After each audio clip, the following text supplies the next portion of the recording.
तो है गाइस, कैसे हो आप लोग? आई थिंक कि आप लोग की प्रिपरेशन वगैरह काफ़ी चल रही होगी। सीबीटी 1 को एग्जाम को भी 3 से 4 दिन हो रखे हैं और स्टूडेंट्स इस बात को लेकर काफ़ी कंफ्यूज हैं कि मुझे सीबीटी 2 की प्रिपरेशन करनी चाहिए या नहीं करनी चाहिए। और काफ़ी वो स्टूडेंट इसके लिए परेशान है जिनके जो स्कोर है ना वो 50 से 60 के बीच में आने वाले हैं, ठीक है, या फिर जिनके 45 के आसपास आने वाले हैं, मतलब 45 टू 60 के बीच में जिनके मार्क्स आने वाले हैं। 60 वाले थोड़े कम होंगे, लेकिन 45 टू 55 के आसपास में जिनका स्कोर करने वाले हैं जो, उनको काफ़ी ज़्यादा डाउट है। देखो अभी तक आंसर की नहीं आई हुई है, ठीक है। और यूट्यूब पे बहुत सारे टीचर या फिर बहुत सारे यूट्यूबर्स बताने लगे कि भाई कट ऑफ आपको 42 जाएगा, 45 जाएगा, और 2018 से इसको कंपेयर करने लगे। लेकिन आपको मैं बताऊं, बिल्कुल अगर आप जेन्युइन बात करोगे तो कोई भी अभी तक बिना आंसर की आए हुए, ठीक है, बिना आंसर की आए हुए, इवन तो कि जो रेलवे है ना वो एसएससी से बहुत ज़्यादा डिफरेंट है। और यहाँ पे आपकी जो जोन वाइज चीज़ें हैं वो भी चलती हैं, एसएससी में तो ऐसा कुछ होता नहीं है। तो यहाँ पे जो जोन में कितने फॉर्म फिल किए गए हैं, किस टाइप के स्टूडेंट्स ने वहाँ पे एग्जाम दिया है, मतलब हर चीज़ पे डिपेंड करता है, ठीक है। शिफ्ट वगैरह पे तो डिपेंड करता है। तो आंसर की भी नहीं आई हुई है, तो अभी आप बिल्कुल भी नहीं बता सकते, कोई भी नहीं बता सकता कि कट ऑफ एक्चुअली कितना जाएगा। फिर भी 2018 को डाटा को देखते हुए हम थोड़ा लोग देख लेंगे कि मतलब कितना अगर आपका स्कोर है, क्योंकि प्रिपरेशन तो आपको करनी है कहीं ना कहीं। तो सीबीटी 2 की आपको प्रिपरेशन करनी चाहिए नहीं करनी चाहिए, तो वो डाटा हम लोग देख लेंगे। साथ ही साथ जो एक्चुअल सिलेबस है, किस तरीके से आपको मैथमेटिक्स, रीजनिंग और बेसिक साइंस और इंजीनियरिंग, और यही जो तीनों चीज़ें हैं ना, यही आपके फाइनल जो है वो कट ऑफ बनाती है। आपका जो ट्रेड वाला सब्जेक्ट होता है वो आपका कट ऑफ बनाने में भूमिका नहीं निभाता है, तो उसमें आपको सिर्फ 35% लेके आने होते हैं। तो यहाँ पे हर चीज़ के बारे में बात करेंगे, इवन तो कि आपको जितने भी पीडीएफ्स वगैरह होते हैं वो सब कुछ मैं free of cost Telegram channel पर प्रोवाइड करा दूंगा, तो उसके लिए आप टेलीग्राम चैनल को ज्वाइन कर सकते हो। तो सबसे पहले हम देख लेते हैं कट ऑफ वगैरह के बारे में। अब देखो, अगर आप टोटल जोन की बात करोगे तो जोन को हम लोग 3 पार्ट में डिवाइड कर सकते हैं। लाइक कि सबसे जो टफेस्ट जोन है, जहाँ के मार्क या फिर कट ऑफ वगैरह हमेशा हाई जाता है, कुछ मॉडरेट होते हैं और कुछ बिल्कुल ईजी सी, मतलब ईजी जो जोन होते हैं वो होते हैं। जैसे कि अगर मैं गुवाहाटी जोन को लेता हूँ तो ये मॉडरेट टू ईजी के बीच में आता है, मतलब इसका कभी भी कट ऑफ वगैरह बहुत ज़्यादा हाई नहीं जाता है। तो अगर इसका देखोगे 2018 का कि कितना कट ऑफ वगैरह गया था आफ्टर सीबीटी 1, सीबीटी 2 के लिए कितने स्टूडेंट्स को, मतलब कितना कट ऑफ बना था सीबीटी 2 के लिए, तो यहाँ पर अगर आप देखोगे तो जो असिस्टेंट लोको पायलट है यहाँ पे 40 के आसपास बना था, यूआर का, एससी का बना था 30, एसटी का बना था 25 और ओबीसी का बना था 33। लेकिन अगर आप देखोगे 2 से 3 साल का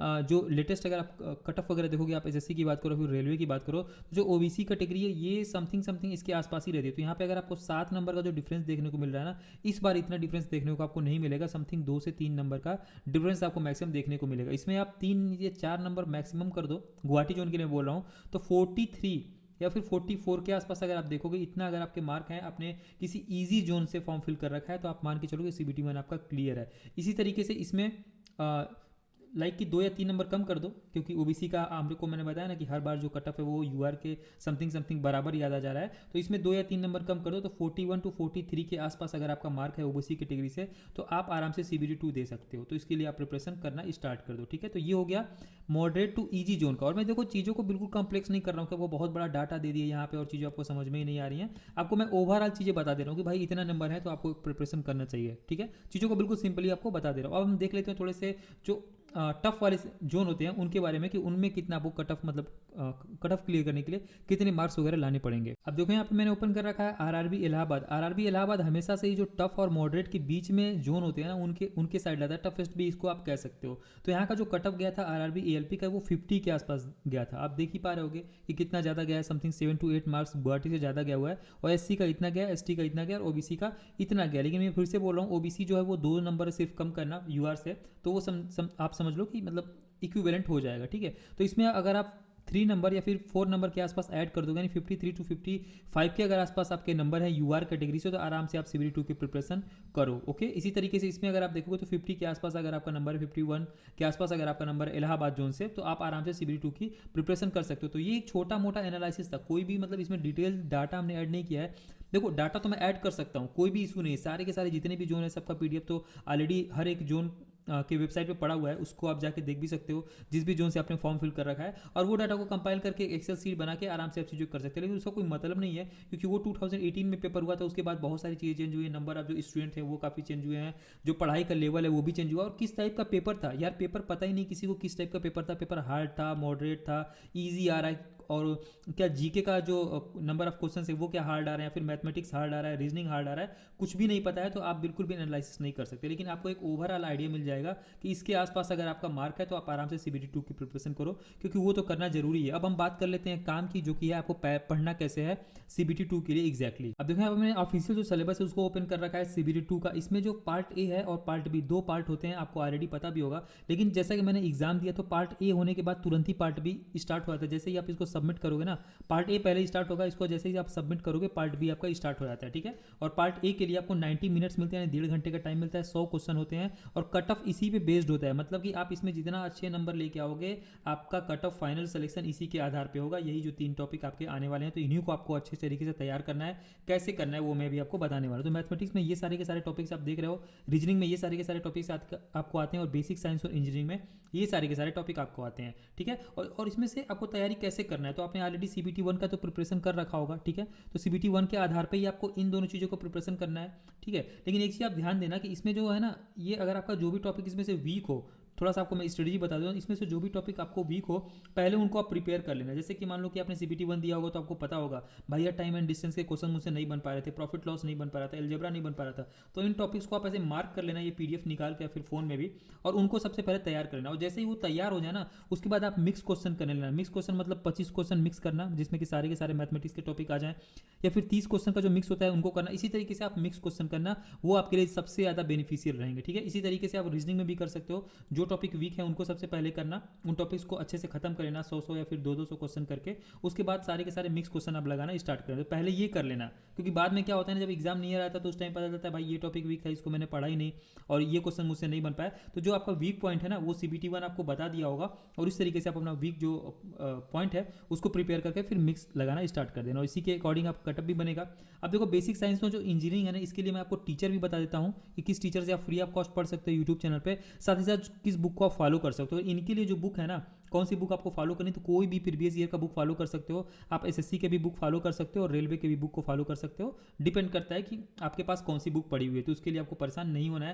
या फिर फ्री आपका पीडीएफ वगैरह भी टेलीग्राम चैनल मेरे पड़ा है, तो वहाँ से जाकर आप प्रैक्टिस वगैरह कर सकते हो। अब पार्ट बी की बात कर लें, देखो इसमें आप किसी भी कैटेगरी से हो, इसमें 75 क्वेश्चन वहाँ से आएंगे जो भी आपका ट्रेड होगा, ठीक है। अगर आप आईटीआई किसी भी ट्रेड से की हो तो वहीं से क्वेश्चन आएंगे, और 35% लाना है। आप किसी भी कैटेगरी से बिलोंग करते हो, आप ओबीसी से हो, आप यूआर से हो, आप एससी से हो या फिर एसटी से हो, आपको 35% इसमें लेके आना है। अगर आपने 34.99% इसमें लेके आया ना, और इसमें पूरे के पूरे अंक भी लेके आया, 100 आउट ऑफ 100 भी आप इसमें लेके आ गए, तो आपका सिलेक्शन नहीं हुआ। इसलिए आपको बहुत इंपॉर्टेंट है कि इसमें आपको 35% लेके आना है। तो इसको कोई भी बुक खरीद लेना, जो जिस भी ट्रेड से आपने कर रखी है उस ट्रेड की बुक खरीद लेना, और उसको अच्छे से नोट्स वगैरह थोड़ा बना के पढ़ लेना। मतलब 1 से 2 घंटा डेली बेसिस पे इसको आप दोगे तो ये आपका 35%, मतलब 35 नंबर इसमें आपके आराम से आ जाएंगे, मतलब 35% आपके आराम से आ जाएंगे, ठीक है। तो इसको आप कुछ इस तरीके से करना है, 1 से 2 घंटा आपको देना है इसमें। बहुत ज़्यादा इसमें आपको मेहनत करने की जरूरत नहीं, जो सबसे ज़्यादा मेहनत करना है वो इसमें करना है, इसमें करना है, इसमें करना है, क्योंकि यही फाइनल आपका कटअप बनाएंगे। अब देखो, आपको मैंने मैथ और रीजनिंग के लिए तो बता दिया किस तरीके से पढ़ना है, कहीं से भी पढ़ सकते हो। लेकिन टीचर्स ऑन यूट्यूब साइंस और इंजीनियरिंग के लिए अगर आपको प्रॉब्लम है